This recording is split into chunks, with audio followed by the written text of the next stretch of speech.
सती धर्मनी तो प्रथम नमो गुरुदेवने जेणे आप्યું નિજ જ્ઞાન જ્ઞાને ગોવિંદ ઓળખ્યા ટળી ગયું દે તણું અભિમાન તો જીવ ઈશ્વરને ઓળખવા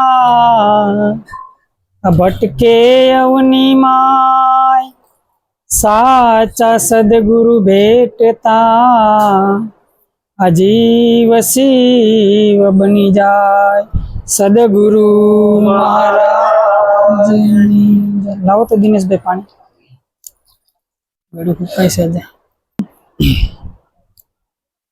પોતાના સ્વરૂપની અંદર કઈ રીતે રહેવું, સ્વરૂપ કોને કહેવાય,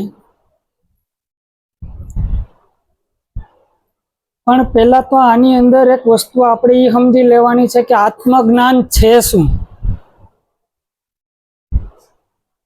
આત્મા આત્મા હવ કોઈ કરે છે, પણ આની અંદર આત્મજ્ઞાન કહેવાય કોને? અને આત્મા કોઈ પદાર્થ છે, કોઈ વસ્તુ છે જે મોલે વેચાય છે, જે અનાદિથી સંતો આને ખોજ કરી, જે છે ક્યારે આવ્યું ગયું. તો આત્મા એટલે શું? જ્યારે સદગુરુના શરણે ગયા આપણે એટલે આખા સમાજનું ભાન હતું, પરિવારનું ભાન હતું, વ્યવહારિકનું જ્ઞાન હતું, પણ પોતાનું જ્ઞાન નહોતું. સદગુરુએ પહેલો જ પ્રશ્ન મૂક્યો. હું મૂક્યો કે ભાઈ તમે આની અંદર છો કોણ? તો આત્મજ્ઞાન જ્ઞાન કોને કહેવાય? સદગુરુએ પહેલો જ આને પ્રશ્ન મૂક્યો કે ભાઈ તમે છો કોણ? તો કોઈએ કીધું કે ભાઈ હું દિલીપભાઈ છું, હું જસમતભાઈ છું, ભગવાનભાઈ છું. હવે હું ના નામ આધારે બધાએ કીધું. બરોબર. તો ખરેખર હું આ દિલીપભાઈ છું? ત્યારે સદગુરુના શરણે ગયા એટલે પહેલી ભ્રાંતિ તોડાવી. સદગુરુએ શું કરાવ્યું કે ભાઈ દિલીપભાઈ એવું તો તમારા છઠ્ઠીના દિવસે નામ પાડ્યું છે. છઠ્ઠીના દિવસે નામ પાડ્યું છે એને તમે સાચું માની લીધું છે, એ જ ભ્રાંતિ થઈ છે ને. તો દિલીપભાઈ ખરેખર જ્યારે 6 દિવસ પહેલા આની અંદર કોઈ હશે તો ખરા ને. સદગુરુએ શું કીધું? તમે છો કોણ? ને આપણી સ્થિતિ કેવી થઈ ગઈ? ઉન્મુની સ્થિતિ થઈ ગઈ. કેવી થઈ ગઈ? આની અંદર આત્મજ્ઞાન એટલે સદગુરુએ આપણું પોતાનું ભાન કરાવી દીધું. શું કરાવ્યું? જ્યારે સદગુરુ કોઈ બ્રહ્મનિષ્ઠ અને બ્રહ્મ ક્ષોત્રિય મળે ને એટલે આનું ભાન કરાવી દે. એને કોઈ વસ્તુ ઉમેરે નહીં અને કોઈ વસ્તુ આની અંદર બાકી ન રાખે. તારા ગુરુ પાસે ઓછું અને મારા ગુરુ પાસે વધારે એવું પણ ન હોય. સદગુરુ જ્યારે મળે ને એટલે આર પાર દ્રષ્ટિ આપી દે. શું આપે? સદગુરુ જ્યારે મળે ને એટલે આને આર પાર દ્રષ્ટિ આપે. કેવી? સ્ફટિક રૂપે. જેમ સ્ફટિકની માળા હોય, સ્ફટિકની માળાની અંદર બધા મણકા પૂર્યા હોય પણ દોરો જેમ સેમ દેખાય કે નહીં?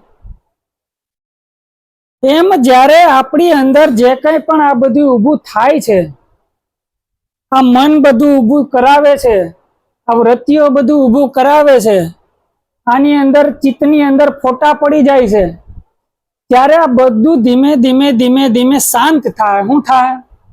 જેમ સમંદરની અંદર આ બધું કાંઠે ઉપડ્યું છે. ક્યાં ઉપડ્યું? સમુદ્રની વચ્ચોવચ્ચ જાવ તો કઈ છે ત્યાં કોઈ તરંગો કે કોઈ મોજા કે કોઈ ફીણ કે એવી કોઈ વસ્તુ છે? શાંત છે એકદમ. જ્યારે પોતાના મૂળ સ્વરૂપને આપણે અનુભવ કરતા જાવ, ત્યારે પોતાના મૂળ સ્વરૂપ એટલે આખો દિવસ આની અંદર પોતાની ઉપર કામ કરવાનું હોય. શું કરવાનું હોય? પોતાની જ ઉપર કામ કરવાનું હોય. પોતાની ઉપર કામ કરવાનું એટલે કઈ રીતે કામ કરવાનું હોય ખબર છે? અંદર કોઈ વિચાર ઉઠે છે તો વિચાર એ પ્રકાશ છે, પણ હું ઈ છું નહીં. ઈ પ્રકાશ છે, ઈ પ્રકૃતિ છે, પણ એને જાણનાર હું સત્ય છું. કોણ છું? એને જાણનાર હું સત્ય છું. કોણ છું? જે બધું આની અંદર ઉઠે છે. ક્રોધ ઉઠે છે, કામ ઉઠે છે, લોભ ઉઠે છે, તમામે તમામ વસ્તુ ઉઠે ને, પણ એને જાણનાર તો કોક હોય કે નહીં? રમેશભાઈ છે દાખલા તરીકે, હું જ્યાં સુધી નતો ઓળખતો ત્યાં સુધી મારે માથાકૂટ હતી ને, પણ ઓળખી ગયા પછી મારે એને કઈ કરવું પડે? કાંઈ કરવું પડે? એની અંદર જેમ સેમ રહેવાનું હોય. શું રહેવાનું? જેમ સેમ રહેવાનું હોય. એની અંદર એક શબ્દ એનો ઉમેરવાનો હોય અને એની અંદર કોઈ બાદે નો કરવાનું હોય. જ્યારે સુકરાતને તો સત્ય વસ્તુ સમજાય એટલે શું થાય, સત્ય કોને કહેવાય, ત્યારે સુકરાતને આ વાત સમજાઈ ગઈ. એટલે એ સમયની અંદર રાજાશાહી હતી. રાજાશાહી હતી એટલે સુકરાત જેમ સેમ બધાને વાત કરે. કેમ કરે? પડદો ન હોય. જો અહીંયા શું કર્યું? સદગુરુએ પડદો હટાઈ નાખ્યો. શું કર્યું? પડદા दुई हटा कर देखा तो सतार एक है. બેયનો પડદો હટાઈ નાખ્યો.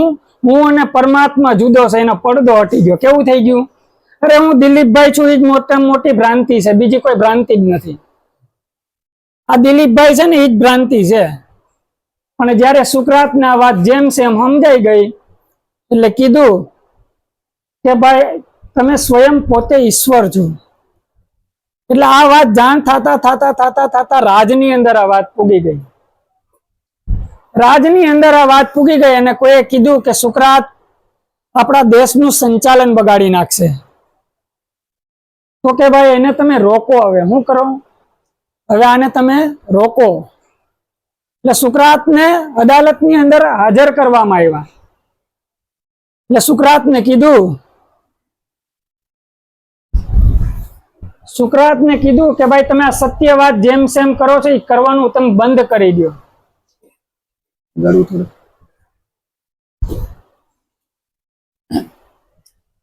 તો કે ભાઈ એ તો શક્ય નહીં થાય. એ શક્ય નહીં થાય તો તમારા શરીરને એકો એક અંગના ટુકડા કરી નાખવામાં આવશે અને તમને મૃત્યુદંડ દેવામાં આવશે. તો કે કાંઈ વાંધો નહીં, મને મૃત્યુ મંજૂર છે, પણ હું સત્ય તો જેમ સેમ જ કહીશ. કેમ કહીશ? એટલે સુકરાતને ઝેર આપવામાં આવ્યું. સુકરાતને ઝેર આપવામાં આવ્યું ને એટલે જે પેલો ઝેર ખાંડવા વાળો હતો ને એ ધીમે ધીમે ખાંડતો હતો. શું કરતો હતો? એ કે ઝડપથી ખાંડ હવે. તો કે કેમ ભાઈ? તો કે હવે મારે મૃત્યુ નહીં જોવું છે. જો આપણે મૃત્યુ કરીએ ને, જયારે મૃત્યુ આવે ને ત્યાં આપણે ફળફળ પાંખ ઉડી જાય. પણ આ જીવતા આપણે રોજ મરીએ છે. જીવતા આપણે રોજ મરીએ છે. ખ્યાલ છે? સુકરાતને કહેવામાં આવ્યું કે તમને ઝેર આપવામાં આવશે. તો કે હવે ઝડપ કરો. અને ઓલો ઝેર ખાંડવા વાળો એમ કે આવો તો એ કે મેં ક્યારેય વ્યક્તિ નથી જોયો.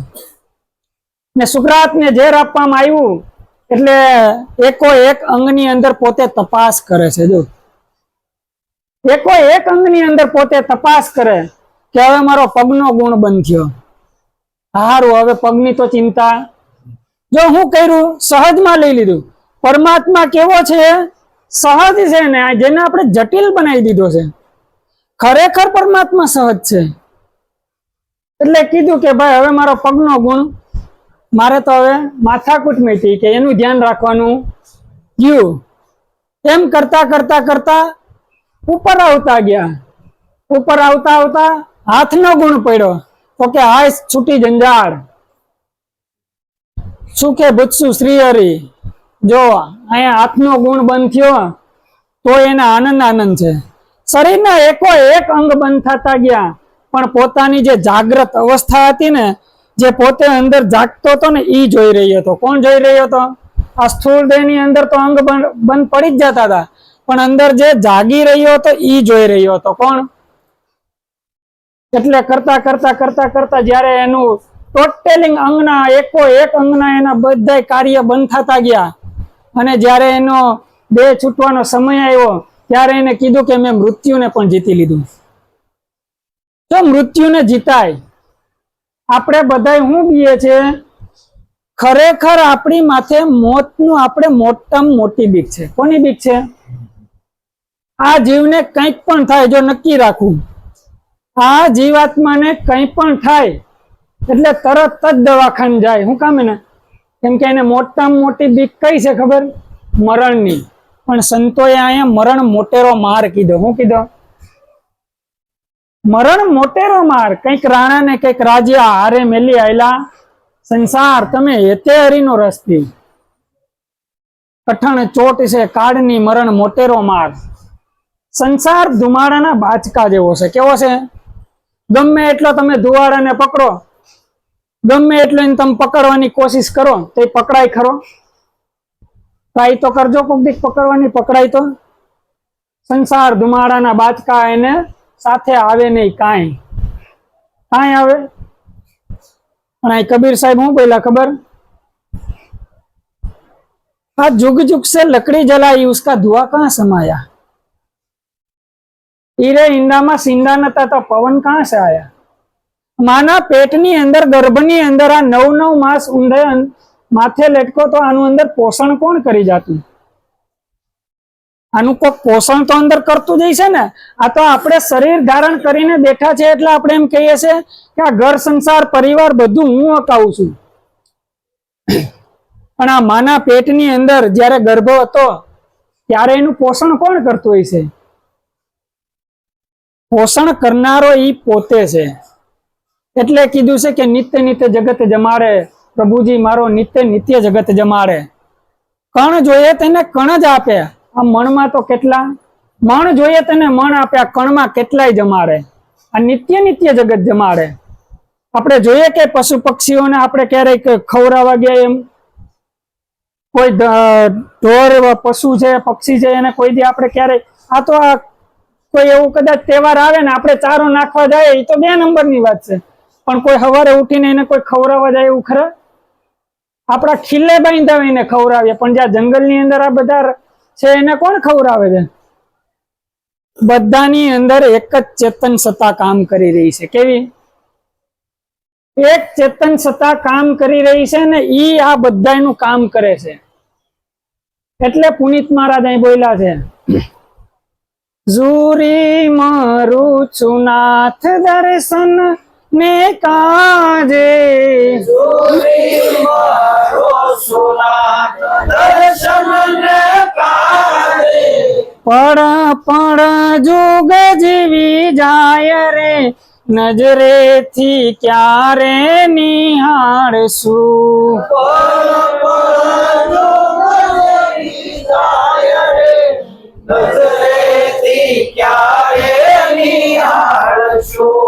અરજી અમારી છે જૂના દફતરમાં,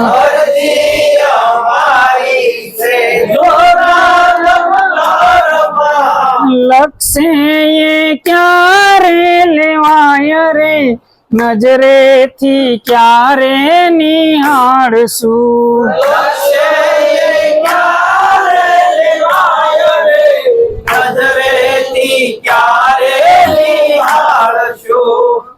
કેમ કે આની અંદર પુનિત મહારાજને જ્યારે પોતાની અંદર એવી વેદના થઈ. હમણાં બેન વાણી બોલ્યા ને કે વિરહની અગ્નિમાં વણ બાયરા અમે બળ્યા. કોઈ અગ્નિ નથી છતાં અંદર અગ્નિ અંદર પ્રગટ થાય. સદગુરુનું જ્યારે અંદર વિરહ લાગે ને ત્યારે પોતાની અંદર અગ્નિ પ્રગટ થાય. કેવી પ્રગટ થાય? કે હવે પોતાને મિલનની અગ્નિ પ્રગટ થાય. એટલે અહીંયા પુનિત મહારાજ બોલ્યા કે ઝૂરી મરું છું નાથ દર્શન ને કાજે. ઝૂરી કેતા અનંત જન્મોથી રાહ જોતો હોય, અનંત જન્મોથી રાહ જોતો હોય કે ઝૂરી કેતા રાહ થાય. શું થાય? ઝૂરી મરું છું હવે નાથ. કેમ કે હવે દર્શન આની અંદર ક્યારે થાય? પડ પડ આપણું જુગ જાય છે. કેવું જાય છે? આપણે એમ કહે છે કે હજી તો ઘણું જીવવાનું છે, હજી આપણા તો ઘણા, હજી નાની ઉંમર છે, આપણે ઘણા આવા દાવા લઈને બેઠા છે. પણ સદગુરુનો બાળક હોય ને એનું જીવન કેવું હોય ખબર? એક ક્ષણ વારે આત્માથી દૂર ન જાય, એક ક્ષણ વારે આત્માથી દૂર ન જાય. અને મોટામાં મોટું પતન શું ખબર? જ્યારે આ પોતાને મૂકીને છેટો જાય ને એ જ મોટામાં મોટું પતન. આ મોટામાં મોટું પતન એટલે શું કામ કીધું ખબર છે? એને આત્મદ્રોહ કહેવાય. શું થાય? કેમ કે આમની અંદર તમે ખુદ સ્વયં પરમાત્મા છો. હવે આપણે કોઈને ગોતવા જવું હોય તો આપણે કઈક વસ્તુ હોય તો કઈક ગોતવા જઈએ ને. હવે વસ્તુ વગરનું આ પડ્યું છે એને તમે કઈ રીતે ગોતશો? દાખલા તરીકે કોઈ પદાર્થની અંદર કોઈ વસ્તુ નામ હોય, રૂપ હોય, ગુણ હોય, પદાર્થની અંદર હોય. પણ દરિયાની અંદર દરિયા જે લહેર હોય એ સમુદ્રને ગોતે તો મળે ખરી? બધા વસ્તુની અંદર ફેરફાર હોય, જોઈ લ્યો. પંખાની અંદર ફેરફાર હોય, ટીવીની અંદર ફેરફાર હોય, મોબાઈલની અંદર ફેરફાર હોય. આ બધી ક્યાં વસ્તુની અંદર ફેરફાર થયો? પણ જે એની અંદર યંત્ર જે કામ કરતું હોય એની અંદર કોઈ ફેરફાર હોય? કોઈ ફેરફાર ન હોય. એમાં ઘાટની અંદર બધા ફેરફાર થાય છે. આ ઘાટની અંદર કોઈ પશુનો જન્મ છે, કોઈ પક્ષીનો જન્મ છે, કોઈ જળની અંદર જન્મ છે, કોઈ મનુષ્યની અંદર જન્મ છે. પણ કોઈની અંદર આત્મામાં કોઈ ફેરફાર છે ખરો? એટલે નરસિંહ મહેતાને કેવું પડ્યું છે કે આત્મા તત્વ ચીનોની ત્યાં સુધી સાધના સર્વે જૂઠી. કઈ સાધનાથી તમે પરમાત્માને મેળવશો? પેલા નક્કી કરો. પરમાત્માને આપણે મેળવવો છે ને, પરમાત્માની છેલ્લી વાત. ચાલો આત્માની જ વાત કરીએ ને આપણે. ક્યાં અને કયા સાધનથી આપણા આત્માને આપણે આને મેળવી લેશું? મહારાજ આપણે ઘણી વાર વાત કરતા હોય કે કાંઈ ન કરો ને ત્યારે પરમાત્મા સેમ પ્રગટ છે. કેમ છે? ઝૂરી મરું છું ના દર્શન ને કાજે, આ પડ પડ જુગ જીવી જાય, હવે નજરેથી ક્યારે નિહાળશું? કેમ કે અરજી અમારી છે જૂના દફતરમાં. કેવી છે? આ જૂના દફતરમાં એટલે અનંત ચોપડાઓની અંદર આ દફતરની અંદર પેક થઈને પડી છે. કેવી છે? પણ હવે આ ખુઈલી છે. શું થયું? ખુઈલી. ખુઈલી એટલે કીધું કે હવે અરજી અમારી તમે ક્યારે સંભાળ લેશો? તમે આની અંદર અમારો હાથ ક્યારે પકડશો? ત્યારે પુનિત મહારાજના એ વેદના થઈ એટલે પોતે પોતાની હારે વાતું કરે. કોની હારે વાતું કરે છે? પોતે પોતાની હારે વાતું કરે. અહીંયા કબીર સાહેબ એને શું કીધું છે ખબર? રામાનંદની ફોજમાં કબીર સન્મુખ લડ્યા. આપણે બધાની સામે લડીએ છીએ. જો આપણે જાણતા અજાણતા આપણે પરમાત્માની પ્રાપ્તિ કરવા માટે કોઈ પણ આપણે જે કંઈ પણ કરીએ છીએ તમામ પરમાત્માની પ્રાપ્તિ માટે જ કરીએ છીએ. બીજા કોઈને પામવા માટે આપણે પ્રાપ્તિ કરીએ છીએ તો આપણા કોઈ ઘર પરિવારની અંદરથી કોઈએ વિદાય લઈ લીધી હોય તો આપણે એની હારે હોય કેમ નથી જતા? જો પ્રશ્ન થાય ને, કેમ કે આપણે જાણતા અજાણતા આપણે ચેતન પરમાત્માની હારે જ પ્રીતિ છે. જ્યારે આપણે હુઈ જઈએ છીએ ત્યારે ઈ સુવડાવે છે, ત્યારે આ સ્થૂળ શરીર હોય છે. કોણ? સ્થૂળ શરીર. ત્યારે એ જગાડે છે. આ ટાઈમ થાય ત્યારે એ જમાડે અને સુતાને વાલો જગાડે. કેમ કે બધાને ઈ જ બધે કાર્ય કોણ કરાવે છે? ઈ જ કરાવી રહ્યો છે. પાણી લાવો તો ભાઈ, થોડોક સોલ વધારે.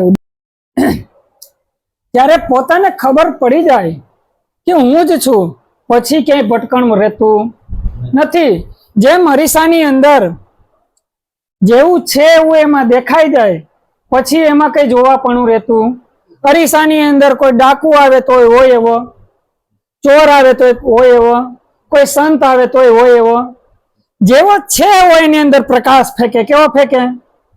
એટલે કીધું કબીર સાહેબે, ચોરોમાં તું ચોર બની બેઠો, આ બદમાશોમાં તું માલે. એસો ખેલ રચો મેરે દાતા, જ્યાં દેખું ત્યાં તું નહોતું. આ બાળક બનીને રોવા લાગ્યો. તમે વિચાર તો કરો, આ સંતોના શબ્દનો શું વાત છે. જ્યારે આનો અનુભવ થાય ત્યારે કેવી આની અંદર દશા થઈ જાય. કે ચોરોમાં તું ચોર બની બેઠો, બદમાશોમાં માલે, પછી આ પકડવા વાળો તું નહોતું, બાળક બનીને રોવા લાગ્યો તો રાખવા વાળો તું નહોતું. કોણ આની અંદર છે? અહીંયા આપણે આવ્યા સોસાયટીની અંદર તો આ પ્રવીણભાઈ નું ઘર છે એ કઈ કોણ ગયું? આ બધું આની અંદર કઈ કોણ જાય છે? એકો એક ની અંદર તમે જોતા જોતા જોતા જોતા જોતા આની અંદર પોતાનું આની અંદર જ્ઞાન થતું જાય. કેવું થતું જાય? કેમ કે આની અંદર છે એમ પરમાત્મા રમી છે, થયું એને થાય એમ છે. પરમાત્મા બધાને મળે એવી પ્રાપ્તિ થઈ શકે એવું છે, કોઈને ન મળે એવું પણ હોય. પેલા થઈ ગયા ને હવે નથી ને એવું પણ કઈ છે? આપણી હજી વ્યક્તિની ઉપરથી દ્રષ્ટિ પણ નથી જાતી. જો કોઈ વ્યક્તિની ઉપરથી પણ આપણી દ્રષ્ટિ નથી જાતી. અરે ઈ જે હોય તે ભાઈ, આપણે તો ઈ જ જોવાનું છે કે મારી ઘરે એક આત્મા આવ્યો. હમણાં ભાઈ વાણી બોલ્યા ને, આપણે ભાઈ દેવાભાઈ, કે જ્યારે ભિક્ષુક વેશ ધરું છું ત્યારે ઘર ઘર હાથ લંબાવું છું. એ માનવ તું વિશ્વાસ કરી લે, આ સમય બનીને હું જ સમજાવું છું. જ્યારે સમય એવો થાય ત્યારે બાળક બનીને હું જ રોવા લાગુ છું. કોણ લાગે છે આની અંદર? એટલે પુનિત મહારાજ કહે છે કે અરજી અમારી છે જૂના દફતરમાં, હવે તમે લખશે ક્યારે લેવાય? આ માખણ ખાનારો પણ હૈયું કઠોર છે. જો કૃષ્ણ પરમાત્માની હારે પણ એનું સંવાદ થાય છે. કેવો થાય છે? કે આ બધી મારી અંદર બળતરા છે, મારે કેવું નથી પણ આ કહેવાય ગયું. મારે તમને કેવું નથી પણ આ બધું બળતામાં બોલી જવાય. કેવું થાય? માખણ ખાનારો પણ હૈયું કઠોર છે, આ બળતામાં બોલી જવાય. કેમ કે આ બળતાની અંદર આને વિરહ થયો. વિરહ કેવો થઈ ગયો છે કે હું ને પરમાત્મા જુદા હતા ને એનો એને આભાસ હતો ને એ તૂટી ગયો. આભાસ હતો એ તૂટી ગયો અને સતાર એક મેં પોતાની અંદર જ્યારે આવી જાય ને એટલે પોતે પોતાના દર્શન થઈ જાય. એટલે સતાર સાહેબે કીધું ને કે કાનુડો કાળો કાળો, રાધા છે ગોરી ગોરી. આ કાનુડો કહેતા પરમાત્મા સ્વયં થાય અને રાધા કહેતા સુરતા થાય. જ્યારે એ બેયનું મિલન થાય ને એટલે સતાર સાહેબ બોલ્યા કાનુડો કાળો કાળો અને રાધા છે ગોરી ગોરી. છે એક નવલ કિશોરી, છે એક નવલ કિશોર. બેયનું મિલન થઈ ગયું. શું થઈ ગયું? અહીંયા શબ્દ અને સુરતાનું બેયનું મિલન થઈ ગયું. જ્યારે સદગુરુ પાસે શબ્દ હતો ને આપણી પોતાની સુરતા હતી. કેવું હતું? સદગુરુનો અવ્યક્તને જે શબ્દ હતો અને અહીંયા પોતાની સુરતા જાગૃત થઈ ત્યારે બેયનું મિલન થઈ ગયું. શું થઈ ગયું? આ ક્યાં થઈ ગયું? બિસ્મિલ્લાહ થઈ ગયું. ક્યાં થઈ ગયું? એક ભાઈ મસ્જિદ નીચે ઉભો હતો ને ફૂલ વરસાદનો સમય અને વરસાદ આવતો હતો, ખૂબ ખૂબ વરસાદ આવતો હતો. એમાં પોતે કોઈક સાત્વિક માણસ હશે એટલે આખો દિવસ રામ નામનું રટણ કરતો. રામ નામનું રટણ કરતો એવા મસ્જિદની નીચે ઉભો અને કે રામ રામ રામ રામ રામ રામ રામ રામ રામ રામ આમ કરે બધું. અને એમાં મસ્જિદની ઉપરથી મોલાના જોઈ ગયો કે અહીં મસ્જિદ નીચે ઉભો ને તું રામ રામ રામ રામ કરે, અલ્લાહ અલ્લાહ બોલ. હું થોડીક વાર થયું અલ્લાહ અલ્લાહ અલ્લાહ અલ્લાહ કરતા રામ રામ રામ રામ રામ રામ રામ. એટલે કેમ ભાઈ આમ કરે છે? તને કહું છું ને મસ્જિદ નીચે ઉભો ને તું રામ રામ રામ રામ નહીં અલ્લાહ અલ્લાહ બોલ. એ કે ભાઈ મારે અલ્લાહ અલ્લાહ જ બોલવું છે, પણ જે મારી અંદર રામ બેઠો છે ને એ અલ્લાહને આવવા નથી દેતો. એટલે અલ્લાહ કહેતા એટલે કોઈનો આપણે વિરોધ નથી કરતા, કોઈ સંપ્રદાયનું કે કોઈ ધાર્મિકનું આપણે ખંડન નથી કરતા, પણ કહેવાનો અર્થ શું છે કે જે અંદર આત્મરૂપી રામ વસી રહ્યો છે એ મારી અંદરથી હવે જવા માંગતો નથી. તો મારી અંદર બીજો આવશે કઈ રીતે? તો બીજો આવશે કઈ રીતે? સંતોની આ દશા થઈ ગઈ. કેવી થઈ ગઈ? એકમાં અનેક જોવાનું અને અનેકમાં પાછો એકને જોઈ. કેવો જોઈ? જ્યાં સુધી આપણી દુકાન ભરેલી છે ત્યાં સુધી આની અંદર કોઈ માલ વેચાય, પણ માલ વેચાવા માટે આપણે આ દુકાન ખાલી કરવી હોય તો આ દુકાનને આપણે હું સેલ કરવો પડે. શું કરવો પડે? સેલ કરવો પડે કે કોઈ પણ આપણે ગમે રીતે ખાલી કરવું પડે. પણ અંદર આની અંદરથી અનેક જન્મોનો આને ભાસ પડેલો છે. કેવો થઈ ગયો? અંધકારનો ભાસ પડેલો છે, અનંત જન્મોથી હાયલો આવતો હોય અંધકારની અંદર હાયલો આવતો હોય અને પોતે કોઈ એક પ્રકાશની અંદર આવી જાય તો કેટલો હાશકારો થઈ જાય. એમ આ દુકાન જ્યારે ખાલી કરવી હોય એટલે આની અંદરથી બધું જે મન ઉઠે છે એને ખાલી કરવું પડે, આની અંદરથી બુદ્ધિ જે ડખા કરે છે એને ખાલી કરવી પડે, આની અંદર ચિત્તમાં જે કંઈ પણ ફોટા પડી જાય એ બધાને રોકવું પડે. શું કરવું પડે? એક આપણે કાંઠે બેઠું રહેવું પડે. ક્યાં? ઠેકાણે કોને ઠેરાવવાનું છે? હરીને ઠેકાણે ઠેરાવી દેવાનું છે. ક્યાં? આપણે સ્વયં ઉભા રહી ગયા છે. કેવી રીતે? સ્વયં ઉભા રહી ગયા છે. સ્વયં ઉભા રહી ગયા છે એટલે જ આપણે આપણું ભાન નથી થતું. પણ સ્વયં આપણે પરમાત્માને આપણે ઠેરાવી દેવું કે તારા ઠેકાણે જ ભાઈ તું હરીને ઠેરાવ. આ બીજો નથી. આ તો જ મહાસુખ થાય. ક્યાં થાય? આપણે બધી ક્ષણિક સુખની અંદર રોકાઈ ગયેલા છે. આપણે કોઈ વસ્તુના સુખની અંદર રોકાઈ ગયેલા છે, કોઈ ધનના સુખની અંદર રોકાઈ ગયેલા છે, બરોબર, કોઈ રૂપના સુખની અંદર રોકાઈ ગયેલા છે. ટોટેલિંગ આપણે નાના ટોટેલિંગ આપણે સુખની અંદર રોકાણા છે. પણ સદગુરુએ આપ્યું છે ને મહાસુખ છે. કેવું છે? એ સુખની અંદર ક્યારેય હરખે ન હોય, શોકે ન હોય, એની અંદર ક્યારેય કોઈ વસ્તુ બને નહીં, એની અંદર કોઈ ઉત્પત્તિ ન થાય અને એની અંદર કોઈ લય ન થાય. એટલે નિરાંત બાપુ બોલ્યા છે કે ઉત્પત્ત પરલય નહીં અમારે જાણે કોઈ એક જોગી. મારે ઉત્પત્તિ નથી ને પરલય નથી, તો આમાં મારે વિનાશનું કારણ ક્યાં છે? વિનાશનું કારણ છે જ્યારે આ બધા ઘર કરી જાય છે. એટલે કીધું કે પેલા ચોરોનો હું ચાકર, આ ચોરોનો હું ચાકર થઈ ગયો. હું થઈ ગયો? આજે બધા અંદર ચોર આવી જતા હતા ને એનો ચોકીદાર થઈ ગયો. પેલા હું ચોરોનો હું ચાકર, હવે અંધ થઈ ગયો નોકર. અંધ થઈ ગયો નોકર. આ જે અહંકાર હતો ને આંધળો થઈ ગયો. હું થઈ ગયો? આની અંદર જે માલિક થઈને બેઠો હતો ને એ અંધ થઈ ગયો. હવે હું થઈ ગયો? જયારે પરમાત્મા સ્વયં આની અંદર આવે ને એટલે આ પ્રકાશ જે આપણે દેખાય છે ને ચર્મ ચક્ષુથી, એ પ્રકાશ બંધ થઈ જાય અને આત્માનો પ્રકાશ દેખાઈ જાય. આટલું કઈ સદગુરુના શરણમાં મારી વાણીને વિરામ આપું છું. સદગુરુ મહા